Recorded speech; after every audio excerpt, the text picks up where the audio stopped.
Managed not to break that way.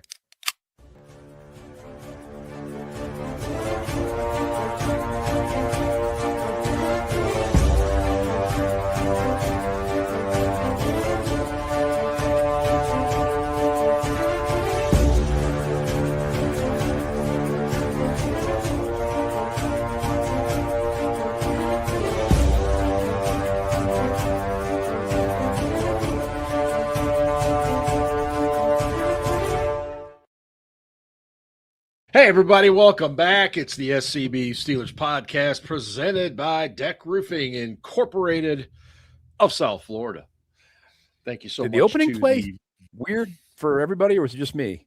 Wait till I get through the opening, Ben. Thank you. We are proud to be part of the Variety Sports Network, and, of course, the show originates from the Frank Walker Law Studio. The opening takes a little longer for whatever reason between the time I hit the live and when it actually comes up. But I'm sure I see Aaron is in the chat. He's probably working on the new intro right now as we're doing the show. I couldn't hear anything. Didn't play. I was like, okay, that's just weird. That's unusual. That's not. Yeah, you got a little Frampton going on there yourself right now. Okay. It is me. Well, it's not as bad as it's been, but it's yeah. And kudos to Ian for the name of the year so far, Pablo Plejskobar. If you've been paying any attention to what's been going on at Pennsylvania State University, then you get that, and the jokes just keep coming. The happiest person in the world about that story, Jaden Daniels. Daniels, yes. Yep. There is no one Jaden Daniels and yeah. Yep. Jaden Daniels and Mike Vrabel are really, really grateful. Really grateful. Are you guys surprised the Vrabel thing hasn't been more of a conversation piece since camp started? No, because the media has been trying to kill that story. Yeah. I mean, there are a handful of people, like less than 5, that won't let it go. But everybody else is saying nothing and purposely avoiding discussing it. So it's like the edict has been laid down to not talk about it, which is bullshit, to be honest with you. But whatever, it is what it is. So okay. Here's a question: if this is any other team other than, let's say, New England, or maybe, God, I don't even know. Is this? I don't. I think Kraft has his hands. I think Rossini's got dirt. No, I think Rossini's got dirt on somebody, and basically it was, hey, let's make a deal. I'll keep this to myself. You don't cover this. Eventually it goes away. That's all I'm asking you. And, Oh, I think she's got dirt on my handle. Sorry about that, Rattel. Not just person. That's what I'm saying. Yeah. She's got dirt on somebody high up, and they are trying to keep this thing quiet so that she doesn't spill all. Yeah. Because otherwise it's going to be a tell-all. Those are her two options. Her two options are keep quiet, shut the fuck up, let this thing blow over, take her probably multi-million-dollar payout when this is all said and done. Yeah. Or go public and make money that way. She can go on the interview circuit and make all kinds of cash. Oh yeah. Hi, Jen. Yeah. Jen, great to see you.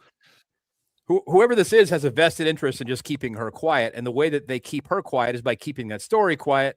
And Vrabel has refused to talk about it, so he's not going to breathe any more life into it.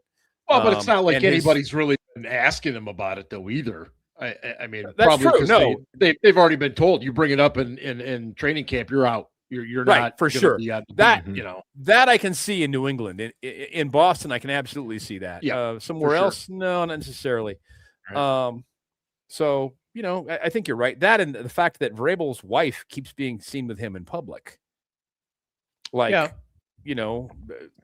whatever it was, this thing was, they're getting past it, I guess, is the message that they're trying to send.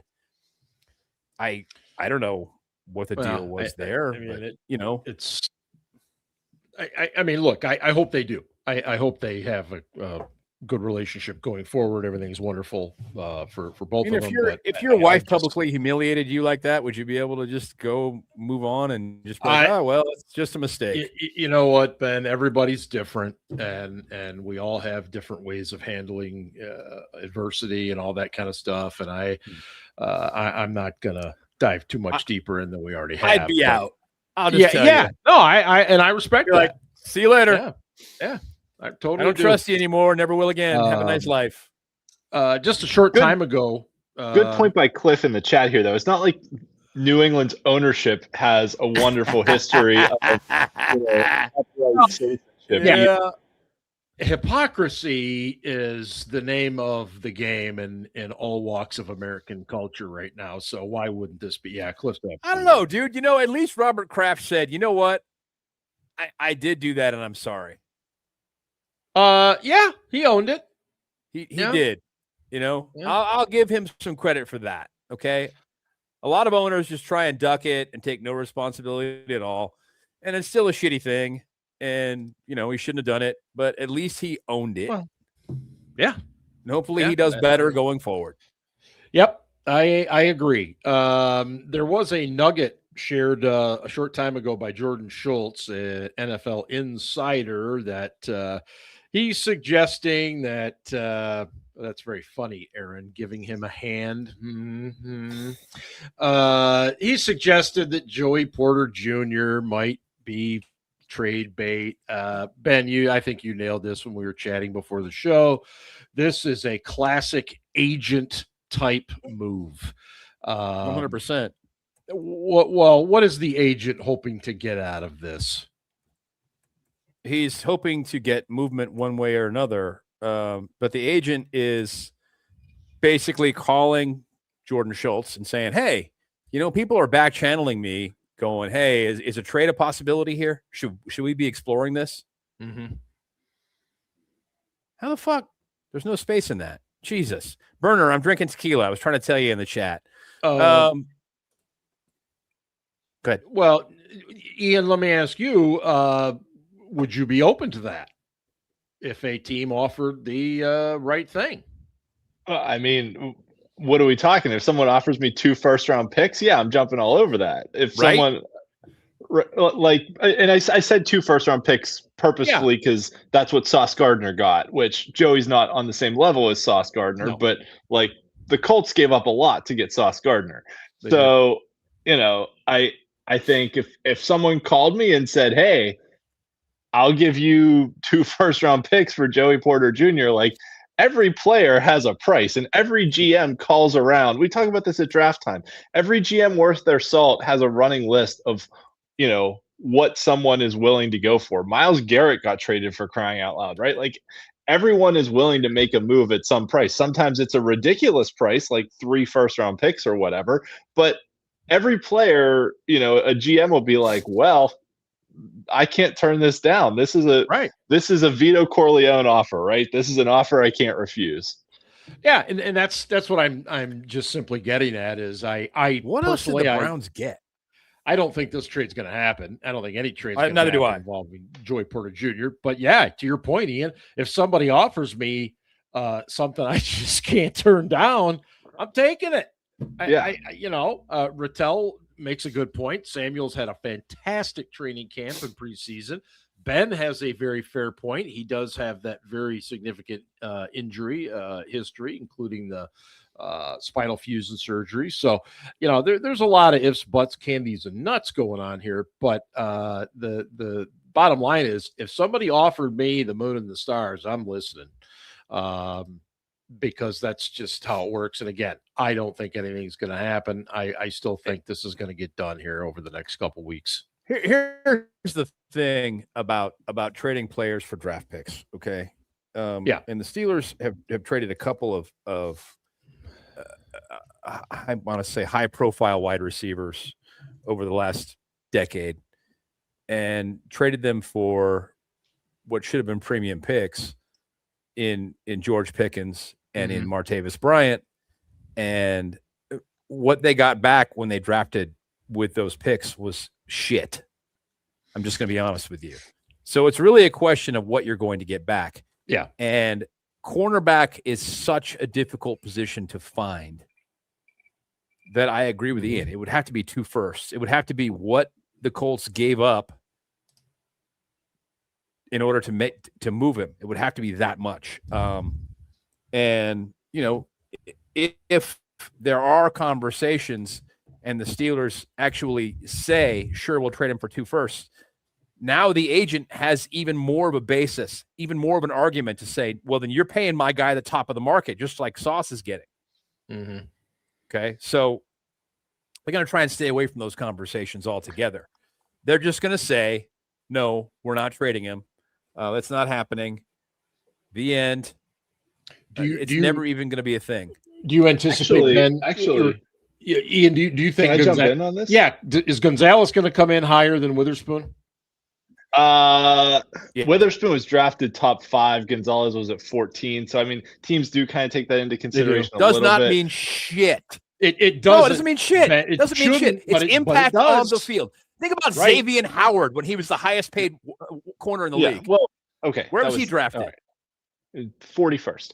But at any rate, hear me out on this. So if the agent says you got to pay my guy what Sauce Gardner is getting, he's at $30.1 million per year, right? He's at $120 million over 4 years. That's what they're going to pay Joey anyways, right? Joey's getting $30 million a year.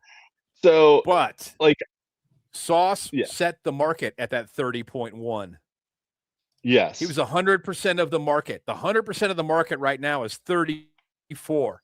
It's going to be 35 next week. If not so basically the agent's position is going to be, my guy should be getting paid 100% of the market. Yeah. Because you're saying I want 2 first-round picks for him. So therefore you're saying he is that valuable. Yeah, I think I don't want to pay him that much. They're not trading him. They're not going to trade him. They're not even going to entertain the possibility because they don't want to start this conversation. That's the only point I'm making. They don't want to start this conversation. No. They don't want to have it. Right. So I'll leave it there. I know we want to talk a little bit about last week's game, also obviously preview tomorrow night's game. But first, our buddy Rattel, as he does every single week, has jumped on the Speak Pipe line, and anybody can do this. The chat, right up at the top of the chat, is the link. You click on it, and you just leave whatever message you want, a question, a comment, rant, whatever. But here comes Rattel for today. Got to go all the way to the top of the chat to get it, though, huh? You do. I'll put it back here shortly. I'm just waiting for the. There we go. Okay. Here we go. Hello, Blitz family. Isn't it amazing that just one Kenny Pickett half a play convinced fans that we're not allowed to like preseason football? Drew Aller looked at the tight end. Then he made the read and hit his second receiver, Caden Wetjim, for a 74-yard strike. He did everything right on that play. It doesn't matter who was playing on defense. Listen, it's okay. You're allowed to enjoy progress. That's what this was, progress. Is it possible that we be jamming with you, that Jamin Davis could pull a David Bush? Number 50 was flying. He looked great side to side. And in my opinion, he just has more raw talent than Jack Sawyer. I don't remember a better start for any other draft class in Steelers history. And the irony of this, our number 1 pick didn't even play. Lou Nichols is so much better than Caleb Johnson-Patterson. Bye-bye. Yeah. Jeremy Bernard is everything I thought he was. Thank you, Philadelphia Eagles. You can keep that lemon. And I want to give a shout out to 83. You balled out. First game was a success. It's a good start to the new improved Pittsburgh Steelers. Rattel, out. I got to say, did you guys think that Robert Tonyan wearing the 83 looked like a slightly smaller version of Heath Miller? Just the way it fit him? No. I did. I thought it was a smaller version of Heath. I was a little put off by the fact that they gave the number out. No question. But Yeah. I mean, It it's is not. It preseason, shouldn't and be a there's only protected. so many numbers to go Right. around. Yeah, I'm and hoping- it honestly, it shouldn't be a protected number. It shouldn't. I mean, Heath is going to go to the Hall of Very Good. One of my all-time He's not a Hall of favorites, but Famer. no, he's not a Hall of Yeah, Famer. just one of your all-time favorite Steelers. Yep. No, I so yeah. that's a me thing. That's not a Steelers thing. No, they shouldn't worry about how I feel about it at all. Honestly, who gives a shit?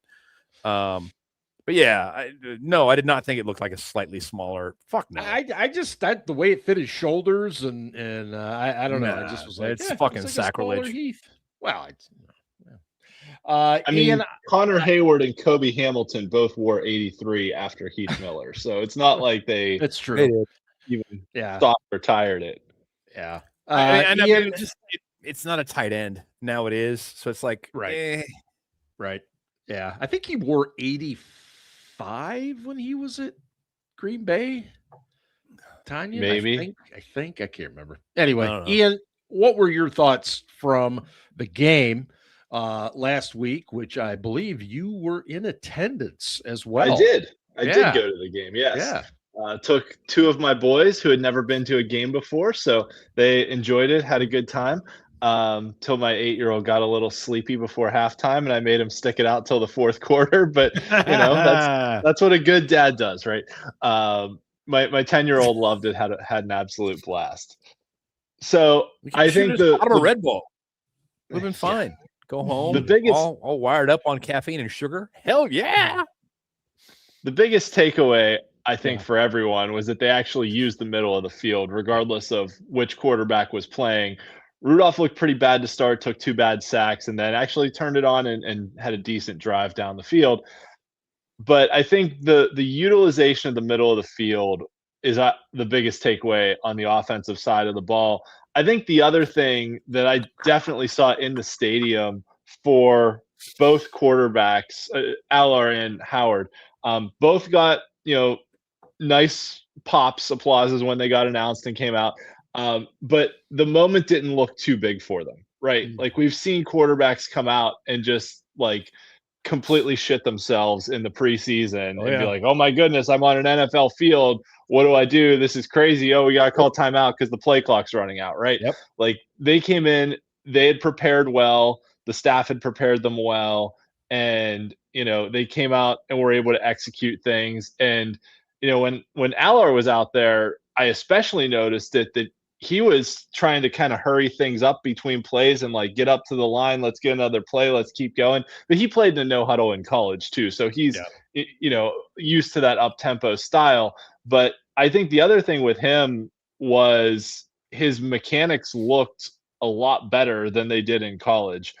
That I will give him whatever they did to tear him down and rebuild his throwing style. Everything was compact compared to college, I thought. Yes. Yeah. The throwing motion was shorter. Yep. I mean, he doesn't have that like Byron Leftwich, I'm going to take a big ass loop with the ball before I throw it. But but Byron could rip the ball too. The other thing with Aller, I was impressed with was his touch. He had a lot more, he wasn't just like a I don't know, JJ McCarthy that has a big arm and was just trying to rip balls in there. Yes. Like he had some nice touch on some throws, which I thought was impressive. Defensively, they looked like a team that hadn't tackled in camp at all. And, there was some sloppiness there, but overall they played mostly pretty soft defense, only, didn't really blitz that much. A lot of it was 4-man rushes and it's preseason D, right? Gotta have perspective. Yep. Yeah, exactly. So I'm not going to get too worked up on the fact that like, they didn't get a lot of pressure on the quarterback, that they gave Cal McCord way too much friggin' time to throw the ball. But at the end of the day, we didn't give up any touchdowns, and Jordan Love did start the game. So I think there were definitely some good things to take away, some things to build on. But overall, it was fun to be back, fun to see them. And I think Rattel hit the nail on the head too about, Lou Nichols looks so much better than bottom of the depth chart Caleb Johnson. I think Nichols has a pretty good track to make this team. I think it's between him and Travis Homer for the last spot now.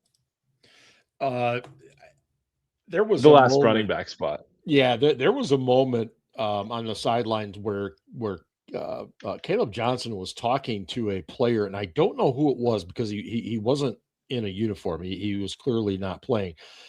And he was talking to him, and it was almost kind of like the comment was, do you believe this? Like, I'm not playing and these guys are. I mean, I wonder if his attitude has just gone right down with it. And I'm just throwing that out there, just based on the body language and the way he was talking. I think he ended up with all of 2 carries. Nichols is just a more explosive guy right now. Nichols just wants it more, man. You know what, Ben? Spot on. I think that's the best way to put it. He just wants it more. Yep. And I agree with you. The body language was awful. And it was just like the dude was pouting because he wasn't playing. And it was like, all right, see ya. Yeah, I'll be very curious to see that running back rotation this week, just to see if he does get a little more opportunity. Because if he doesn't this week, it's definitely curtains. That, in my estimation. I just quickly want to remind everybody, we've talked about it before, and we're going to again, is that Will Howard was playing against second and third team guys. Yep. And Drew Aller was playing against third and guys who aren't even going to make the team. And they both looked good doing it, but they should look good playing against backups that are that far down the depth chart. And if they didn't, there would be a real fucking problem. That would be the story. If they didn't look competent, that would be the bigger story. This isn't something to celebrate. This should have been expected. If they get in and they got to play against starters and they play well, okay, now we got something to talk about. We do. I took it as great positive step forward, keeping it in perspective, who they were playing, the situation, all that kind of stuff. And I think, Oh, look at Ian's comment. That's awesome. That's fantastic. So I'll add to what Mark and Ben have said too.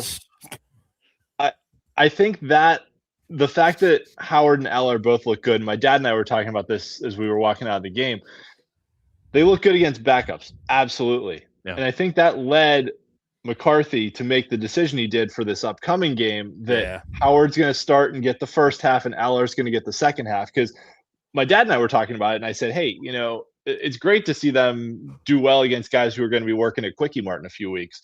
But it would be great if they let Howard start a game against an actual defense and then flip it the next week, right? So give Howard the first half 1 week and Aller the second half. Then the next week, flip it, give Aller the first half, Howard the second half. Yep. Because they both need reps, right? They need reps. But also, you want to see how both of them do against the first team defense. If you just start Howard and Aller plays against the second half both weeks, it doesn't really show you a whole lot. So I think what will probably happen is Howard starts this week. I mean, they've already said Howard's starting tomorrow night and Aller's got the second half. But I hope they flip it next week and give Aller the first half and Howard the second half. I was going to mention that as well. I tend to think that Rodgers is probably going to play at some point in the preseason, don't you? No. If they were going to play him, it would be this week. Because this is the dress rehearsal week. You think so? It used to be. Remember when they played 4 preseason games, it was always the third game was where I do remember that. But the fourth week game I tend to believe he's going to play at some point. I would like him to. So would I. I really would. It's not like he doesn't know this offense, though. That's the thing. No, I know, but you guys know what's going to happen. He's going to go out in that first game, the opener, and if he's rusty at all, the entire narrative, well, he didn't play in the preseason.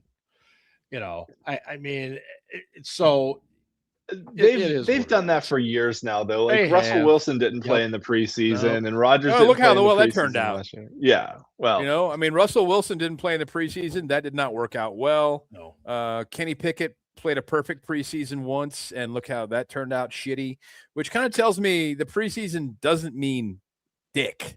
Yeah. But you want guys to get practice reps in, and what this amounts to is a glorified scrimmage.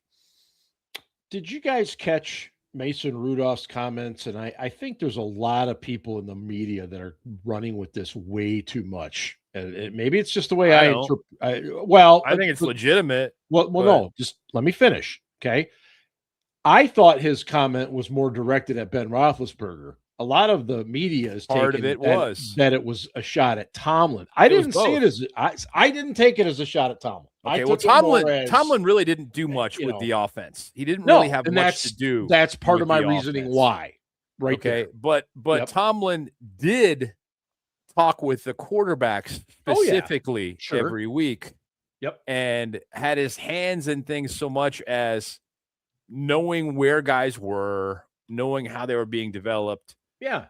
And could have taken more charge there, I guess. He kind of, in my opinion, he kind of let Ben run that room.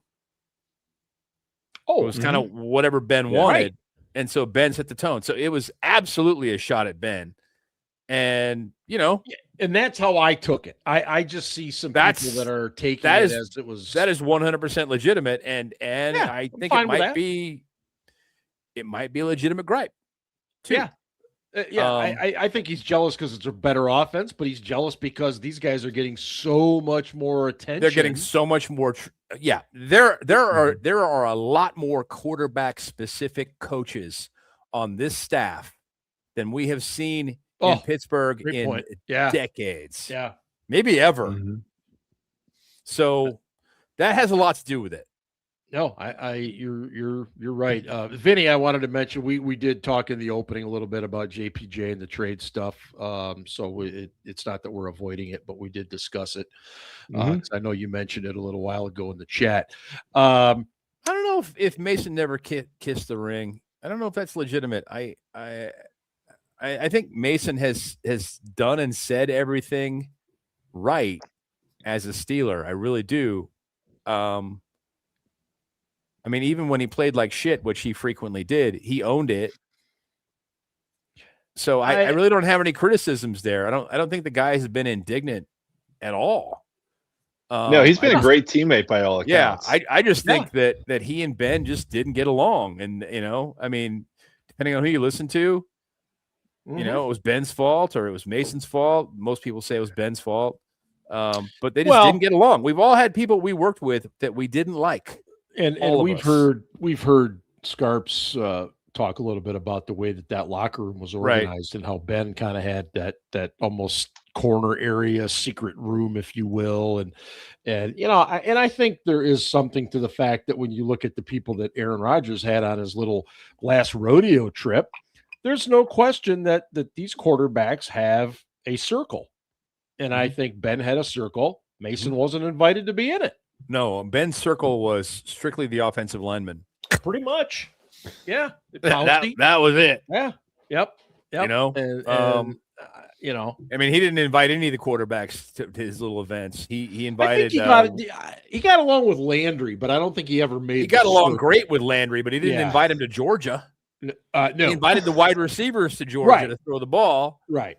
That's true. And he went out and hung out with the offensive linemen and had them over to his house. Yeah. Yeah. Ian, what is the scenario where Mike McCarthy says we are keeping 4 quarterbacks? I'm not saying they are. I'm just saying, what does the scenario look like and why? I think the scenario is if Howard plays well enough that you think he's going to get snapped up on waivers by somebody, and there are quarterback needy teams out there that are willing to take shots at young quarterbacks. Yep.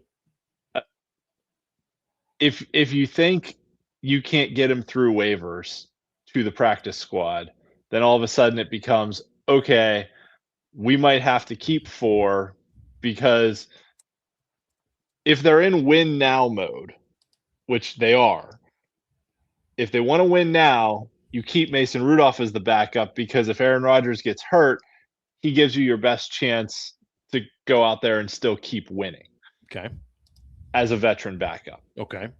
However, if you're thinking about the future, then as we've said all along, if Rodgers gets hurt, and you don't have Mason anymore, and you have to go to one of the young guys, either Howard or Allar, then maybe this season is lost. Maybe you go 4-13, but then maybe you also find out what you have in those guys. Maybe you say, oh, these guys suck, or oh, we have something good here. Maybe they, carry you to 8-9 or something, and you're like, there's some potential here, right? But you gotta put him in the situation to find out. Keeping Mason is a short-term thing, right? Yep. The other factor is not just that. Let's talk about the contract situation next. That's where I was going. Yeah, go ahead and go to that, because that's where I was going to go to. Keeping Mason only gives you one quarterback under contract after this year, because Mason's deal's up after this year and Rodgers is done after this year. So keeping 4 would at least give you 2 quarterbacks that are under contract after this season, plus a veteran backup. Now, the other thing that the Steelers have done before is sorry, I keep seeing people call me Pablo in the chat, and it's well, so you've named yourself Pablo.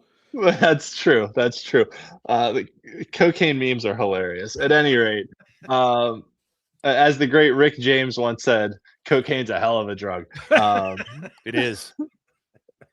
I've never done it, but at any rate,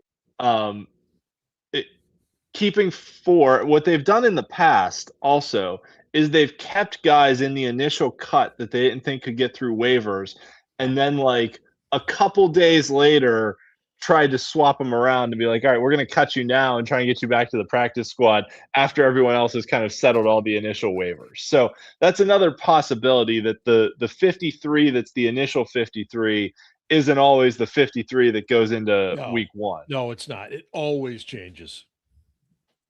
Always. Ben, I still tend to think we're only going to have 3 quarterbacks. I'm not willing to say just yet the way I think it's going to be, but what's your take on a 4 quarterback possibility? I think it's fucking stupid, but if they did it, it would be for the reasons Ian has laid out. I find it really hard to believe that they think they're going to win something this year with Aaron Rodgers. I just don't see it. I've been telling you guys for years that this roster is trash. It's better. Yeah. It's getting better. Yeah. The 23 draft class is a pretty good class. It really was. And the 24 draft class, pretty good class. Really was. So, I mean, this is a team on the rise, but they ain't there yet. They're pretty, as the kids would say, mid. So the Steelers fans want to believe, of course, that we can win it all.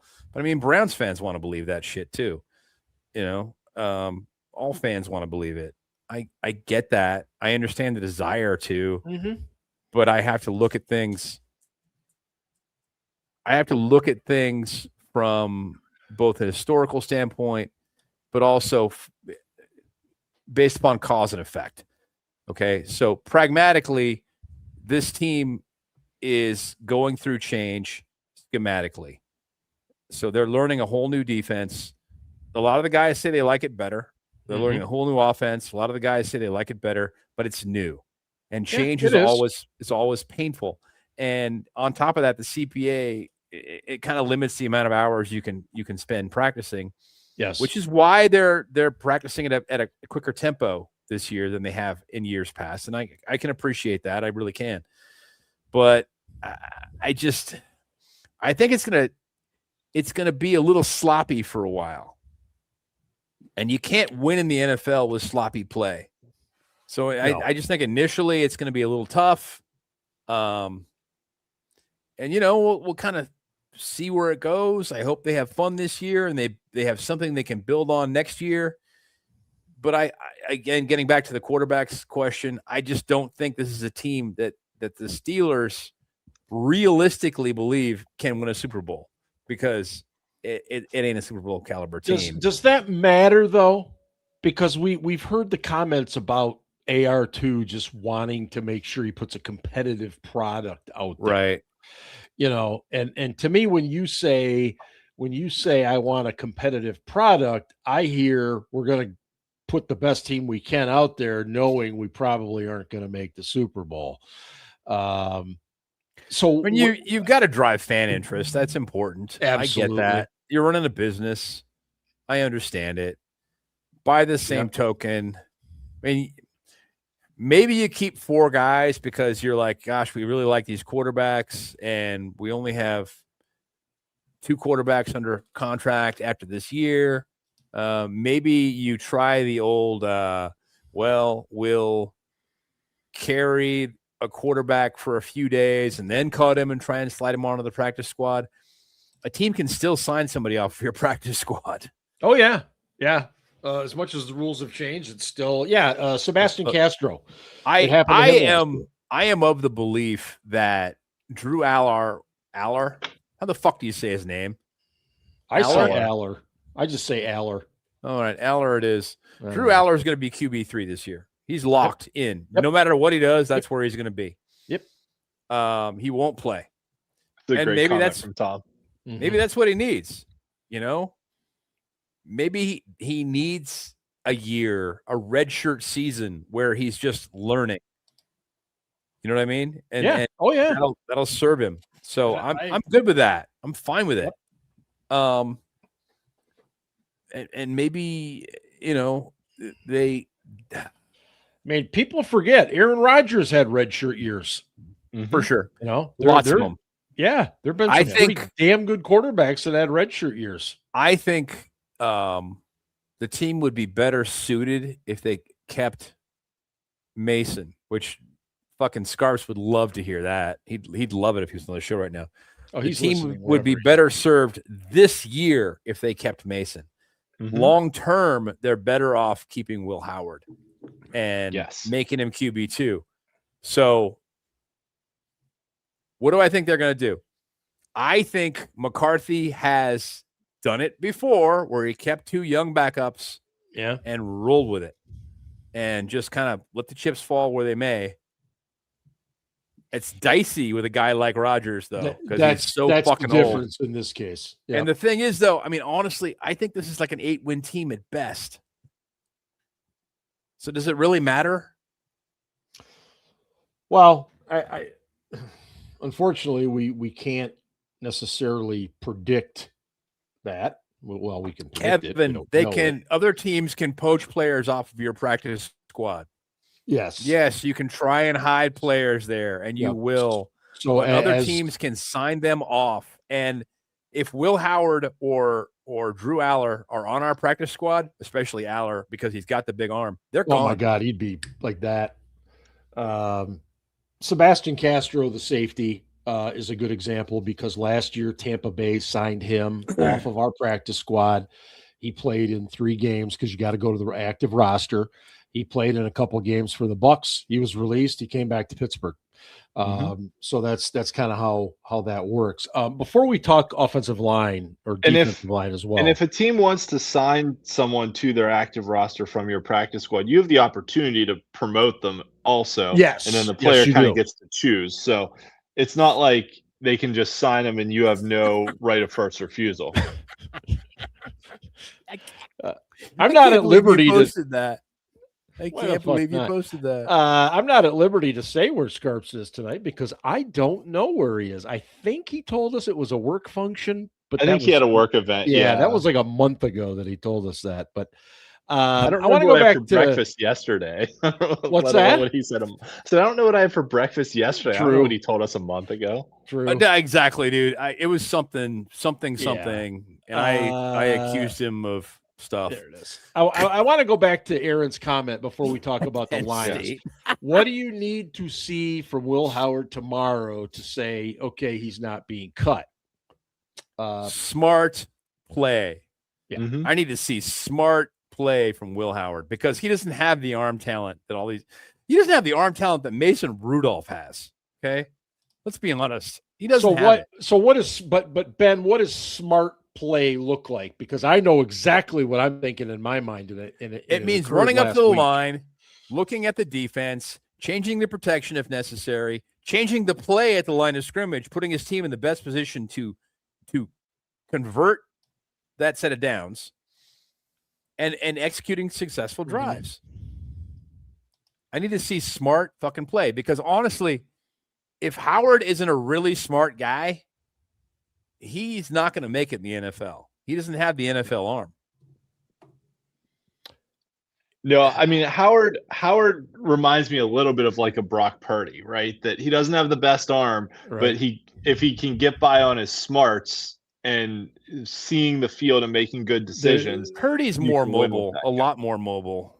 Howard actually showed more mobility this past week than I remember him having. He did get himself out of trouble a couple of times. Yeah, actually, I thought one of Howard's best plays was when he rolled out and just threw the ball away. Like, as a young guy in the preseason. That was smart. See, that's what I'm talking about. When I say smart play, just getting rid of the ball, not taking the sack. Mason takes dumbass sacks. He does. And always has. He's taken some fucking stupid sacks over the years. No, not taking the sack there was smart play. There was a play, and this is what I'm thinking about when I think of smarts. And to his credit, he addressed it. But Howard threw that ball. I think it was a third down. It was like a jump ball. It was a duck, of the field, a wounded duck. And that, to me, he can't do that. You absolutely cannot do that. And he knows it. He addressed it. He said, that was my worst play. And it was, because the kid did a great job otherwise. He ripped that ball down the seam to, was it Tanyan that was almost a touchdown pass? Yes. So that's what I would think. And then Ian, you wanted to address Aller's comments after the game, I believe. Yeah, I thought nice comment, Cliff. White rabbit. I'm wow. sorry, you go. No, I think so. Yeah, I think Howard did play with some balls, though. I mean, that 4th and 1 play or 4th and inches where they Howard didn't even line up at Ohio State. He likes to play with balls. Okay, hold on. Hear me out here. They didn't even have a defender over the center. That was the easiest possible, like, snap the ball and fall forward QB sneak option that there was. And he zips one 15 yards down the field. It doesn't even take the short pass. The short pass was open for the first down, and he threw it down the field. So I think that in that ball it was Tanyan down the middle that Al-Qaeda member Brad Rogers took away from us. If I may, Ian referred to NFL head official Brad Rogers as a terrorist. And this is the preseason. I am in mid-season form with my hate of officiating. That was great. You do hate those fuckers. I do. I hated them. Listen, through like 3 quarters, the Packers had 1 penalty, and we had like 11. It was ridiculous. Plus, like sitting there in the stadium too, right? Like there was. They were like, oh, first down Steelers. Oh, wait, we're going to review this. Nope, 4th and inches. Yep. Oh, touchdown Steelers. No, wait, we're going to they took a touchdown away from Lou Nichols, and then he got another one later. They took the one away from, was it Tanyan on that pass from Howard? That was one Nichols wound up getting.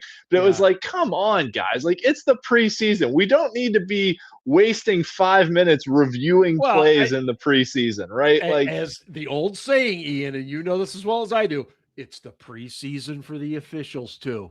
Yeah. And that's maybe if the fuckers actually worked full time. Well,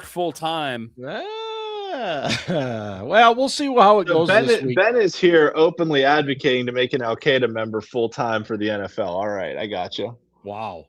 Let's talk lines a little bit. Let's talk linemen. Yeah. Oh wait, I want to talk about Aller's comments too. Oh yeah, go ahead. Yeah.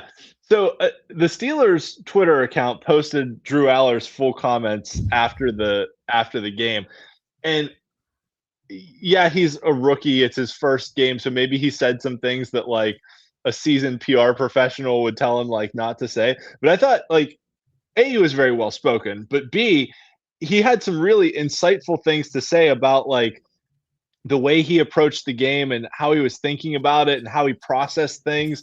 And, you know, like on the big play to Weechen that, you know, was he saw the safety move and knew the pass would be open. He was like, at that point, I just have to put it on his body and let him go make a play.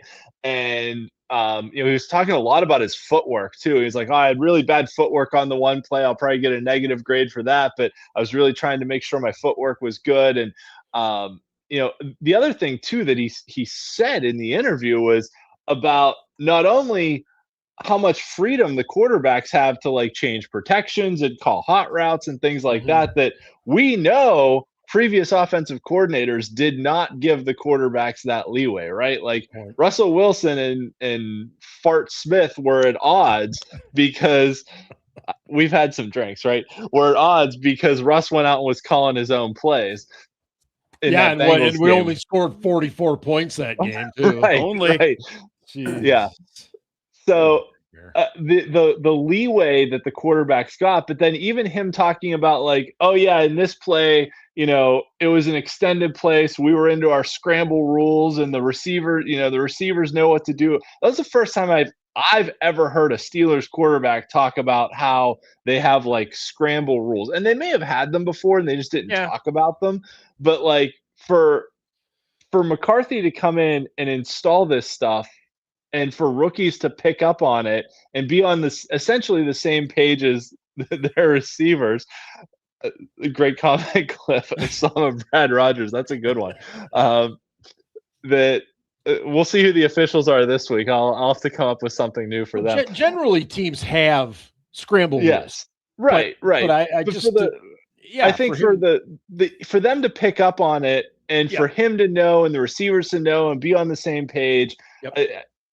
It shows a lot of mental maturity on his part, I thought, and a really good understanding of the game. That for as much as we talked in the draft process about, Drew Aller's biggest problem is between his ears because he just chokes in crunch time, like hearing that interview, I was like, wow, this kid actually does understand the game and like understands what he's doing and what's going on out there. So I thought that was a good sign of some good progress on his part.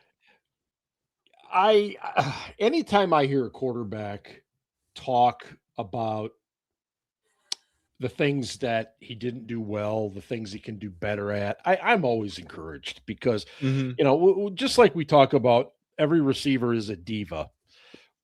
We still oftentimes also refer to quarterbacks in that same way as well, that they tend to blame others when things don't go well. And I really like the kid. Everything that he said this week. And believe me, it could be way worse. He could be, blaming everybody else. He could be, well, I'm new to the style of Coach McCarthy. And he just owned everything. And that's I'm glad you brought it up. That's what you want to see. Before we talk offensive line and defensive line, we had a very important question in the chat, which is, what are we drinking tonight? Because I haven't gotten to that yet. Ben, what are you enjoying on this Thursday evening? Don Julio 70. Okay. I finished that. And I'm drinking a hazy, which I've also finished. So I need to go get another beer. Okay. Outstanding. Ian, what are you enjoying this evening? I am enjoying some Sam Adams Summer Ale and some bourbon. So all good stuff. I started out with my Redemption Rye. I'm getting nice. A little low. I'm going to have to get some more. But then I transitioned over to, this is a brewery up the shoreline from where I am here on the west side of Michigan in Ludington. It's the Ludington Bay Brewing Company. It's a nice hazy IPA. Very, very nice. Not overwhelming by any stretch, just nice hops and just a good flavor beer. So Kevin is enjoying a 32-ounce Budweiser tonight. Apparently Kevin, apparently they didn't have the Mickeys available in that 32-ounce or what? I love you, man. Just messing. Anyway, while Ben is gone, I looked it up. Our referee for this week is Larry Smith who is a backup referee. I was going to say, he's not a regular. No, he's not. He's an umpire on the Sean Hockley crew. So it seems like this week, looking at the referee assignments, they are working in some backup referees, as well as there's a couple games where they have like a well-known referee doing the first half and then a backup doing the second half, which I am fine with them getting guys more experience. And I will probably give, even though he's a member of the Hockley crew, which is known for throwing a ton of flags, I may give Larry Smith a little more leeway than I gave Osama Brad Rogers. I'm going to use that now. Cliff, that was fantastic. We're sticking with that. What Osama bin Rogers? Osama Brad Rogers. Rogers, my bad. Brad Rogers, yes. Kevin, I will tell you right now, when I was in college, there was the Oak Street Market was around the corner from the house my buddies and I lived in. And once a week we would go in there and we would get 40s of like Mickey's and just some of the worst possible malt liquors you can find. I mean, remember Mickey's Big Mouth and Little Kings. Remember that the shit? 4-5s? Mickey's Big Mouth and Little Kings. Yes, they had them all. And you would get drunker than shit. And they were so bad. What? Yep. I remember those were obviously the budget days of, high school and early college. And I tried drinking one when I was like 25 and I was like, oh my fucking God, why? This tastes like beer and sugar. Yeah. Oh, I mean, God. And I drank this. I drank this on purpose. Yeah. Oh my God. And to think we used to, enjoy Milwaukee's Best Light or Milwaukee's Beast. The Beast. The Beast was very popular at my college too. Although those of us who were classy would spring the $12.50 for a case of Miller High Life, and I was like $12.50 for High Life bottles was like that's a steal. That was a steal. Yeah, I can still remember getting cases of like Milwaukee's Best, the Beast, for under $10. You could get a keg of Beast for like $35. It was unbelievable. Yeah. A keg of the Beast. Keg of the Beast. Wow. Hey, I was in my late 20s, early 30s in Pittsburgh. Oh, there's Deb's got a good one. Small liquor. Oh my God. Mark, did you ever have Jenny Cream Ale? Absolutely. Jenny Cream? Yes. Yeah. Oh God, that shit was awful too. I was in Pittsburgh drinking Icy Light at a bar in Oakland for 90 cents a glass. Yeah. Yeah. They had 90-cent Icy and Icy Light. And we would drink that shit and eat 10-cent wings on Sundays. Yeah. Isn't that amazing that you could get wings for it was so great. A few cents now that arm and a leg. The bar manager would walk up to you and count the dimes in front of you and decide whether or not she was going to cut you off. Yeah. So we used to hide them under the cocktail napkins. You dicks. My go-to bar in college, you could get a pitcher for $4.25 when we started, and then the bar owner had to raise it to $4.50, and he apologized to everyone. We're like, Jimmy. Yeah. We all knew him by name, right? We're like, Jimmy, like, it's $4.50. We're gonna still give you a $5 and say keep the change, right? Like it's $5 for a pitcher, and he only had two things on tap. It was Miller Genuine Draft or Yuengling Black and Tan. That was it. Those were your beer options for $4.50. Yes, that's a smoke a deal. Right. Yes, exactly. God. Yeah, it was the best. It was the best. The good old days. Yeah. Let's talk a little line play. Yes, let's. And Ben, you've been kind of on this since the OTAs when they decided to flip Fatanu and Mason McCormick from the right to the left. And look, it's just one preseason game. But me personally, I didn't really care for what I saw from the offensive line. It's what we talked about before, okay? Yeah. Change is difficult. Yes. And it's generally painful, and it takes a while, and things are sloppy. Yep. And when you have guys flop from one side to the other and go, fuck it, you should be able to handle this. There's going to be a transition period where it doesn't look good. And I'm that's hoping where we that's are what it is. right Yeah, now. I'm that's hoping where that's we're what at it is. right now. And, Now, how quickly they can get out of it, I can't really speak to that. The only offensive lineman I saw who played pretty well was Zach Frazier. Yeah. And that was it. By the way, congratulations to Zach Frazier. Just had his first child this week. Oh, right on. I didn't know that. Yeah, good for him. Good for him and his wife. I agree, and I'm not going to ring the alarm bell just yet because I did see some decent things from Troy Fautanu at times. He's powerful. Well, he is, but I think what happens in this society that we're in is we just think that a guy, he plays right tackle, so he should easily be able to play left tackle. That's not how it works. Or Dylan Cook, he plays left tackle, so he should easily be able to play right tackle. It's no, it doesn't work that way. And so I'm trying to be patient. Ian, what did you see? Yeah. It just on that thought too. Max Starks used to talk about that all the time because the Steelers switched him around from both sides, and he was left-handed and was better on the left, or was he right? No, he was left-handed. He was left-handed. He was left-handed, and said like going to the other side, it's like trying to cut with scissors with your offhand. Like everything's backwards, and it's not as easy as a transition because your feet are different, your hands are different. And you slow down because you have to think through everything. Whereas when you're on your more natural side with your more powerful hand, that it's a lot easier to play that way. So first and foremost, shout out to Broderick Jones for getting back out there on the field. We weren't even sure if he was going to play at all this year. He got out there in the preseason and played. So he did get absolutely roasted on a speed rush that caused, I think it was Howard to throw the ball away once. Or maybe Howard got sacked on that play.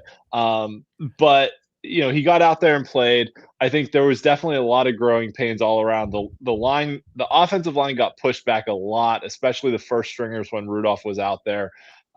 It was pretty bad to start. Fautanu did get better as the game went on. Fair. I would agree. The defensive line worried me a little bit too, because there were some, starter guys out. Like Cam wasn't out there, but like some of the other starter guys played, and they got pushed back a bit on a few plays too. Like there was a couple of good plays, but there was a couple of plays also where they got, they got run over. So, but maybe some of that was them just kind of playing a vanilla scheme and not really run blitzing and things like that either. But just seeing the line get driven 4 yards off the ball is never a good thing. So I want to see better play on the lines this game. I think to me the biggest thing for this game is I want to see better play from the lines. I want to see them drive the Jets back. I don't want to see them getting driven 3 yards back on both sides of the ball. I would agree with that. Yeah, I would too. And Kevin, I think we are being patient. I think we're simply giving you a reaction to just I think we're basically we're not okay. Granted, Kevin, we're not excusing what took place, but what we are doing is informing the problem. Okay, it does explain what happened here, but this is a no excuses business. These guys are in. It is. So they got to play better. They do, and it's gonna be a little while, in my opinion, before they do. And that might be okay. And it might not. I don't know, but it's going to be sloppy for a bit. Yeah. And I would echo what you were saying, Ian, about Broderick Jones. I thought he got better as his time in the game went on as well. Yeah, and again, we, if you go back to our shows in March and April, I think all of us were on board with the fact we thought he'd start on PUP. We did not think he was going to be playing yet, and he is. I mean, we heard a lot of things that led us to believe that the situation was really bad, and he might not play again. Was what we initially. That's what I initially heard, was that he might not play at all. Yep. So for him to get back out there, that's great. The kid is super talented physically. He's a great athlete. but he's still got all those technique issues that he's never cleaned up. And honestly, I keep coming back to this, and I'm sorry. It doesn't excuse anything, like I was just saying, but it informs the situation. He really wasn't set up for success by the coaching staff, coaching staffs that have been there thus far in Pittsburgh. And hopefully, this one does him a little better and he turns into something, I don't know. I don't know what's going to happen there. I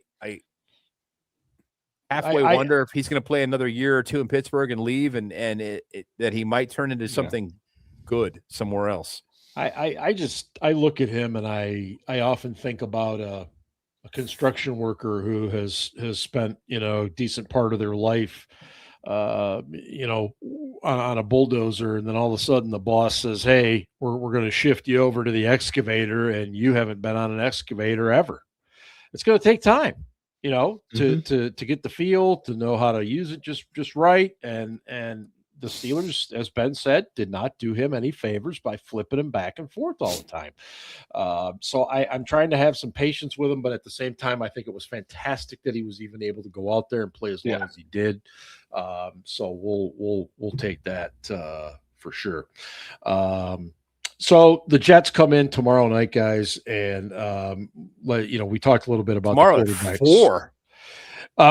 Depending on what part of the world you are on or continent. Yeah, some of us have to work during the fucking games because our employers are inconsiderate, and they're like, "Oh, Steelers game? Well, sorry, fuckers." Well, you're going to need to talk to the boss. I'm calling HR. I am. This is really unfair and unreasonable. By the way, my Steel daughter is out in Seattle right now, and she said the time change sucks. She says it's stupid. East is way better.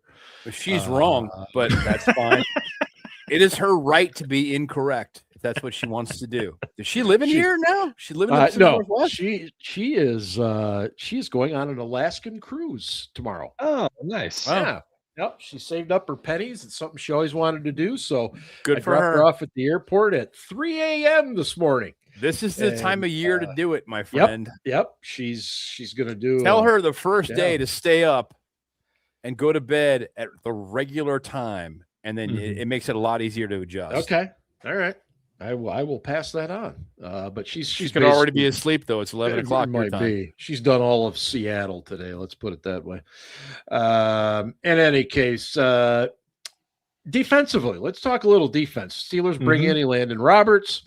And the gist I got this week is they're not 100% sure Peyton Wilson's the guy to be next to Patrick Queen. So maybe we are going to see a Landon Roberts on those early downs. I think, everybody. I would say he's not the guy on every down. Well, for sure. Yeah. Everybody needs to realize, though, that this defensive coordinator comes in with a year with Landon Roberts, knows him, and Landon knows the scheme. Yeah. Okay. And maybe Landon fits better, especially on early downs, than Peyton Wilson does. Right.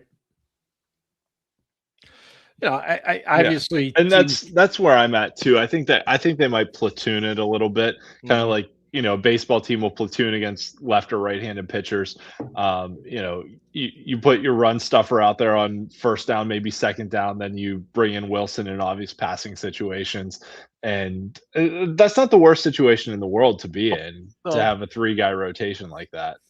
If you are an opposing offensive coordinator, does that motivate you to maybe do a little more play action on first down if you've got Landon Roberts as a linebacker in there on first down that really doesn't defend the pass well? You could, but I mean, he's not the worst pass defender in the world either. Yeah. So, but really too, I mean, it's all about how they play defense, right? If they're going to play a lot of zone, if they're going to play a lot of man, right? We saw a very vanilla defense here to start. You always do in preseason though. That's right. But what I'm saying is, you can mitigate guys' shortcomings with scheme. Is you don't necessarily have to be like, oh, well, Landon Roberts is out there, the whole defense is going to suck against the pass now, right? Like you can do schematic things to cover for that. Yeah. No, you're right. Depending on who you bring on a blitz, maybe it's Roberts on a blitz. Yeah, Right. I mean, you're right. Roberts is not a good blitzer. No, I'm just saying. I really hope that's not what they're bringing him in for. No, I think he's there strictly to be a run stopper. I do too. Really It's not to say that that there won't be schematic situations that call for him to blitz from his position, but it's not going to be an every game thing like they used to with the X blitz, the 2 inside linebackers. Yeah. Remember? Yeah. Oh yeah, classic. The Fire X. Fire X blitz. That was fucking beautiful. Yeah, and that's not going to be. Carrier. It's not going to be a thing. No, with Mr. Roberts because he ain't that good at Roberts is also a locker room guy too. Oh yeah, he's a good leader, and I don't ever discount that. I'm a big believer, and you got to have some of those guys. I agree. On another note on the defense, the safeties had a really nice game. They did, and Brisker and Elliott and Ramsey didn't play. Right. Like Spears Jennings started, and I was like, "You're trotting out your 7th round pick there to start. Like this is probably not going to go very well." He played a really good game back there on the back end. Thanks. Boykin, who they got as an undrafted free agent from Indiana, played a great game. He was all over the field defensively. Had a really nice pass breakup. I think he had a sack too. Yes. That kid can play. And then they signed Rashawn Jenkins, who started and looked fine out there. And then Izzy, I can't pronounce his last name. I can't either. Mumuaku. Something like came that. Came over from Dallas. Yep. Yeah, he had some nice plays on defense the safeties too. And looked nice. They did. Yeah, the safeties were good. Yeah, I hate to say it, but it looks like the DBs are getting coached up really well right now, and they just haven't for a while. No, terrible Austin was not a great DB or defensive coach. I'm sorry to put it out there like that, but it's been a while since we had anybody. I mean, fucking Dick LeBeau was the last guy who could really coach up DBs and be like, do X, Y, and Z. Look for this, this, and this. Fuck. And I think Butts gets sometimes a bad rap. I think he was a good coach. I don't think he was a great coach. He was a good coach. But Terrell Austin was their defensive backs coach when Butts was here. Well, only for a year. Right. 2 years, 1 year. 2 years, I think. That position seems like it's been a constant revolving door. Austin was he wasn't the DB's coach. He was the senior defensive assistant defensive backs. Right. Yeah. So he was the senior coach within the defensive back staff, if you will. Whatever, right? I guess I'm splitting hairs, but he basically was the coordinator in waiting. We knew he was going to be the coordinator next. Yeah. Mm-hmm. And then when he was coordinator, he was fucking sucked. Yeah. What's he doing now? Does anybody know? Austin? Yeah. Yeah, he is one of those senior assistants with somebody again. Arizona. I think it's Arizona. Oh, good place. Yeah, Pittsburgh West. Yes. Yeah. Good for him. They're going to suck too. Oh man, they've been at least he'll be consistent. True that. Who right now is a guy besides Caleb Johnson that you feel very confident is not going to be on this roster? I mean, besides some of the obvious camp bodies, is there another guy that you're like any surprise cuts? Yeah. Well, I think Malik Harrison's gone. Yeah, that's where I was going. Malik Harrison is next. Yeah, I'm like, dude.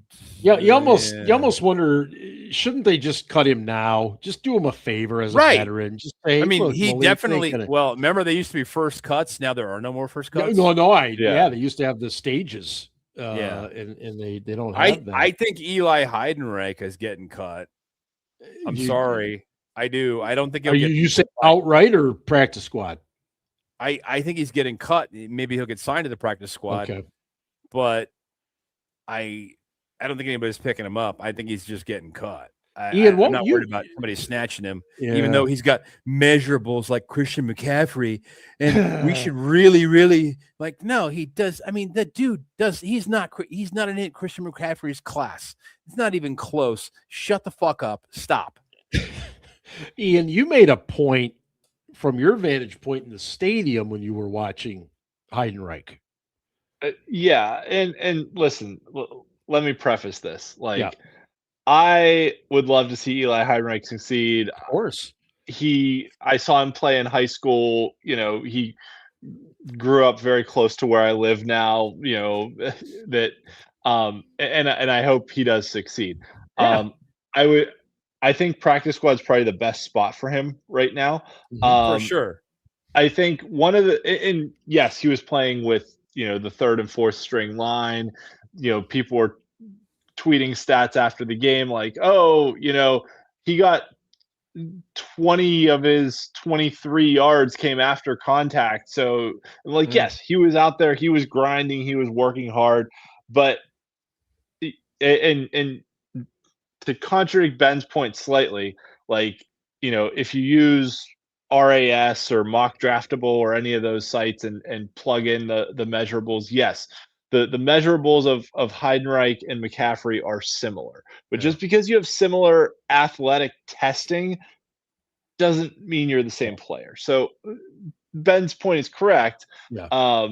And I think the biggest thing I saw was vision and timing. Was that, like, I mean, I've seen Christian McCaffrey play. I was at the game where the 49ers destroyed us a few years ago. Yeah. And his McCaffrey's sense of vision and timing and his ability to hit the hole and explode through it and run away from people is just like otherworldly. Mm-hmm. And you can have similar measurables, but if you don't have that vision and timing, it's going to be a completely different player. So I think for me, having seen both of them play, and I'm not trying to shit on Eli Heidenreich, right? Like, no, I know. Yeah. I wish all the best for the kid. I was standing up clapping when he got his first carry because I was excited to see him, you know, get a carry in the game. Absolutely. But he had, what, 9 carries for 20 yards or something like that. Like, the team ran for 2.6 yards a carry, so he wasn't that far off. He wasn't that far off, right? And some of that was the line play, but also I think just what I want to see from him this week is I want to see better vision and I want to see better timing, right? That there were some plays where it looked like he got out of his stance late, that like the rest, the ball had been snapped and the rest of the offense was on like step 1 and he was still in his stance and he got out of his stance on step 2, which, you know, to go back to the Chuck Noll, same foot, same shoulder, all that kind of stuff, right? That you want to be on the same timing as the rest of the team. And some of it could have been nerves, right? He's playing in front of his hometown. No doubt. Fans, hometown team, probably had a bunch of family in the stands. So, you know, just trying to be objective about it, though, watching the game, right? That I was like, I hope he lands on the practice squad because I don't think he's not to the Lou Nichols, Travis Homer level yet. And I think those guys are the ones that are on the roster bubble. He may be better than Caleb Johnson, though. Caleb Johnson looks like shit. Man, so he just, yeah. The guy I like, and I think he's headed to the practice squad again, but Max Hurlman is, dude, he looks good at receiver. He does. Yeah. He just, you know, what did you blocks, guys think? his tail off, he catches the ball. I mean, what do you I guys think of love Brandon Smith? Do you think Brandon Smith, who's been a practice hero, is going to make this team? But he's banged up. No, I don't think he's going to make the team. I don't either now. No. He's banged up. You got Metcalf banged up, and Pittman's not playing either. So this is his week to shine. And Pittman's not getting cut. We know this. No. I'm not saying he's going to get cut. I'm just saying that this is the week for those guys, you know, like Smith. And we know Jeremy Bernard and Roman Wilson are going to get more PT this week with those. Dude, Bernard looked so good. His ability to navigate space was He's a stud. Yeah, and his body control. Yeah, I mean, again, you have to wonder if that guy is he's gonna pass Roman Wilson on the depth chart, and that Wilson is just gonna be a guy who just didn't make it. for as good of a camp as Roman Wilson has had, he needs to play well. Dude, that was the same story last year. Yes, it was. Yeah. He needs to have a couple big games. Roman Wilson's had such a great camp, blah, blah, blah. I mean, I wouldn't be shocked if he were cut. No, I think he's squarely on the bubble. Because it's a numbers game. Yeah. Yes. Like you got to have special teamers. Yep. You got to have guys that can, quote unquote, play all four downs, as McCarthy puts it. I mean, Ben Skoranek, is he going to get cut? I doubt it. Is he a special wide receiver? No. Will he do all the fucking dirty work? But man, I'm telling you what, if you need a third down on 3rd and 8, that guy's going to find a way to get you a first down. He's going to find a way to get 9 on 3rd and 8. Exactly. He'll take a shot over the middle, but he'll do it. That's the thing. That's why we all loved Heath Miller. Because on 3rd and 7, he would find a way to get 7.5. He would find a fucking way. He'd catch the ball 2 yards short of the sticks and find a way anyway. And just, okay, I'm just going to get the first down. That's all I need to do here. And to that point, Freiermuth, for as good as Freiermuth is at some things, does not have that, right? This happened again in a preseason game. It happened last year against the Ravens, but it happened this year in a preseason game that it was it 4th and 1 or 4th and 2? Oh, yeah. He didn't run to the sticks. He didn't get to the sticks and he came up short. I was like it's disappointing. He just it's getting is for when you're 6'5", 6'6", 260 pounds, you can't let a defensive back bring you down on first contact. You have to be able to run through that. And you're a veteran. To the sticks. You gotta get to. Yeah, I mean, Heath would just lower his shoulder and just go. It Yeah, wasn't like he got a lot of yards. He was never a fast guy or the biggest never a guy. rat guy. Nope. right. But he wasn't going to do what Darnell Washington did. Bounce him out. That was never going to be a thing. But he always got you the first down. Yep. Always. Yeah. And to the point that Ben made about the numbers game, and the chat's right about it too, that you've got Metcalf, Pittman, Bernard, Wetjen showed you enough on offense this game that you're like, he's staying. He's going to be your kick returner, but also he had a 75-yard catch, right? And a lot of it was yards after the catch. He showed you enough in this first game that you're like, I can plug him in at receiver every now and then if I need to. And then I think Skoranek, like you said, Mark, he's the gunner on special teams and does the dirty work, but you can put him in at receiver for a play or two and he can, that's 5 guys, right? You're not keeping 7 receivers. So it's a numbers game, man. It really is. So every year there are guys that get cut. I can relate. That are NFL players. You just don't have enough roster spots. Yeah. You just don't. I thought Wetjen's touchdown on the Weegen. Yeah. Wetjen. Swiffer. Yeah. I thought his touchdown catch was just as impressive as his catch and run because he had to make that hands catch out wide when it's going away from you. You're running in the same direction. Quicks. I like his change of direction speed. Yep. And you know what I mean? But that was the knock on him coming out was that he's just a return guy. He only. I mean, I get it, but he's really sudden. You're like, whoa. Okay, if they can make something out of him. He's just so goddamn little. Yeah, that's the only. He is the only knock on him is he's so. What does he weigh? Like fucking $175, soaking wet T-shirt, man. I mean, he's tiny. Jeans and cowboy boots, soaking wet. Pat McAfee. Mark, a couple other names to throw out there for your question of surprise cuts. Yes. I think after and Rattel mentioned this in his rant earlier, but the way Jamin Davis played and his familiarity with Patrick Graham, Jack Sawyer could be squarely on the cutting block too, because they have Davis listed as an outside linebacker. Now, I'd be surprised, but maybe, yeah.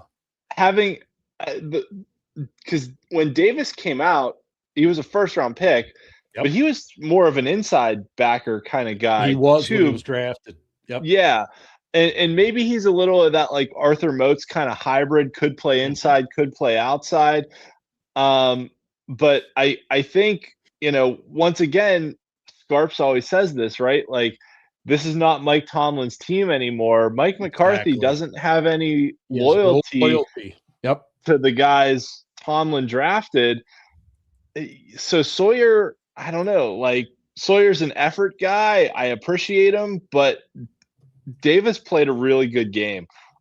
Davis tackled high a couple times. I was like, just hit the guy in the waist and take him down. Like, why are you trying to arm tackle his head? Like, just hit him in the waist and take him down. You know, the other one, sorry, one other quick one. Yeah. The other one's Cole Holcomb. That I know he's a veteran, but you brought back Roberts. Carson Bruner gives you some on special teams. Mm-hmm. So I think it's like Holcomb or Carson Bruner for like the last inside linebacker spot too. But Davis complicates that conversation too, because if you can play him inside or outside, there's some discussion. And we talked about it offensively. You got to have a little bit of perspective. Davis was playing against a lot of third team guys.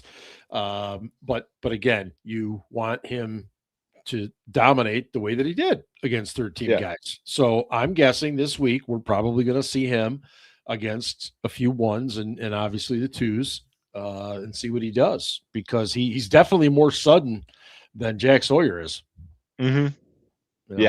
I don't think Sawyer's a better run defender than, I mean, Sawyer played last year in situations and actually like performed the way you needed a guy to do. You know, in short yardage situations against the run, he did well.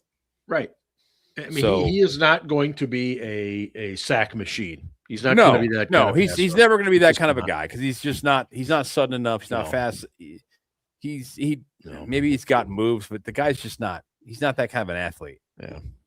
Steelers Jets tomorrow night, 7 p.m. Ian, are you attending tomorrow night's festivities? No, I'm not. You are not. Unless someone gives me tickets in the next 24 hours. No. Oh, okay. All right. You gave them away. You gave them away? Actually, someone bought them from us. So yeah, someone actually paid for preseason tickets. Wow. Tickets? Wow. Yeah. And speaking of that, I have 2 club seats for the September 27th Cincinnati Bengals game available. If you are interested, hit me up on the socials or contact scblitz@gmail.com.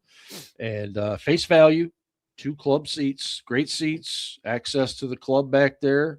So let me know, but they're available. But thanks to everybody. Great chat again tonight. Every freaking week we have a great chat. You guys are awesome. Thank you so much. I never get tired of it. You're fantastic. Every one of you that comes in.